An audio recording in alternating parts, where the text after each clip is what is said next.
సింపుల్‌గా, ఈజీగా mutton liver ఫ్రైని ఎలా తయారు చేయాలో తెలుసుకుందాం. ముందుగా ప్యాన్‌లో ఆయిల్ వేసి చెక్క, మొగ్గ అలాగే ముందుగా కట్ చేసి పెట్టుకున్న 2 ఆనియన్స్‌ని ఇందులో వేసుకోవాలి. ఇప్పుడు లివర్ ముక్కల్ని కూడా ఇందులో వేయాలి. ఇవైతే సన్నగా కట్ చేసుకున్నామండి. ఈ మటన్ లివర్ నేను ఒక పావు కిలో అయితే తీసుకున్నాను. చక్కగా కలుపుకొని ఇందులో చిటికెడు పసుపు, అలాగే రుచికి తగినంత సాల్ట్‌ని వేసుకొని చక్కగా కలుపుకోవాలి.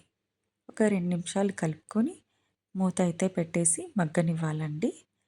ఇప్పుడు చూడండి ఎంత చక్కగా ఆయిల్ అయితే వచ్చిందో. ఇప్పుడు ఒక స్పూన్ కారం వేసుకొని ఇంకొక 2 నిమిషాల పాటు చక్కగా కలుపుకోవాలి. ఇప్పుడు దీన్ని లో ఫ్లేమ్‌లో వదిలివేసి మనం మసాలా రెడీ చేసుకుందాం. 2 స్పూన్లు ధనియాలు చక్కగా వేయించుకొని మిక్సీ జార్‌లోకి అయితే వేసుకోవాలండి. అలాగే ఒక వెల్లుల్లి గడ్డని కూడా ఒలుచుకొని ఇందులో వేసుకోవాలి. కొంచెం కొబ్బరి ముక్కలు, అలాగే కొన్ని అల్లం ముక్కల్ని కూడా ఇందులో వేసుకొని చక్కగా మిక్సీ పట్టుకోవాలి.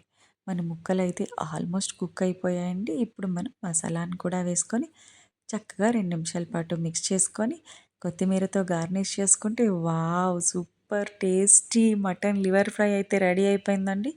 ఇదైతే చాలా రుచికరంగా ఉంది. మీరు నా ఛానల్ సబ్స్క్రైబ్ చేసుకొని పూర్తి వీడియోస్‌నైతే చూడండి.